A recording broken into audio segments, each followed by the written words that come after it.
यश मिळवण्यासाठी किंवा यशस्वी होण्यासाठी कल्पनाशक्तीला किती किंमत आहे? पॉवर ऑफ इमॅजिनेशन म्हणजे प्रचंड. युद्ध हे अगोदर मनात जिंकावे लागतात आणि नंतर रणांगणात. तुम्ही वाचलं असेल तिथं. बरोबर. बाजी प्रभू देशपांडे त्यांचं हे शहर उडाल्यावर सुद्धा त्यांनी 22 लोकांना मारलं होतं का? कारण ते मनाने पेटले होते. त्याचं पॉवर ऑफ इमॅजिनेशन. मी एक 20 वर्षापूर्वी नगरला एक जादूगार आलता, भैरवनाथ, आणि त्याचं एक दोन महिने त्याचे प्रयोग झाले. मी कधी पाहत नाही, पण आमच्या मुलांनी तिकीट आणून दिले मला आणि मला म्हणे पाहायला जा. गेलो, पडदा खोलला, तो जादूगार भैरव 6.5 फूट उंच, केस मागं सोडलेले, ते असा तो टाकत आला आणि पहिला डायलॉग म्हटला. तो काय म्हटला तिथं की हा हा मैं मुसलमान हूं लेकिन गर्व से कहता हूं की मैं हिंदुस्तानी मुसलमान.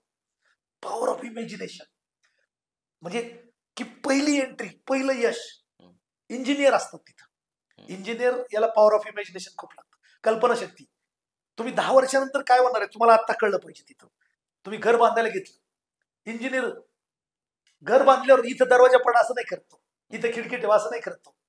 अगोदर प्लॅन करतो, कल्पना करतो, स्केचिंग करतो आणि त्याप्रमाणे काम करतो. एखादं धरण बांधायचंय, काय किती उंच बांधायचंय, याचा कॅनल कसा काढायचा आहे, जस जसं पाणी येईल तस तसं धरण वर करीत नाही. तो पूर्णपणे प्लॅनिंग, म्हणजे त्याला पॉवर ऑफ इमॅजिनेशन म्हणतात. तिथं म्हणजे कल्पनाशक्ती. तुम्हीच तुमच्या जीवनाचे इंजिनियर आहात. त्यामुळं चांगली कल्पना करा तुमच्याबद्दल, पॉवर ऑफ इमॅजिनेशन करा, कल्पना करा आणि जीवनात तुम्ही नक्कीच यशस्वी होऊ शकता असं मला वाटतं.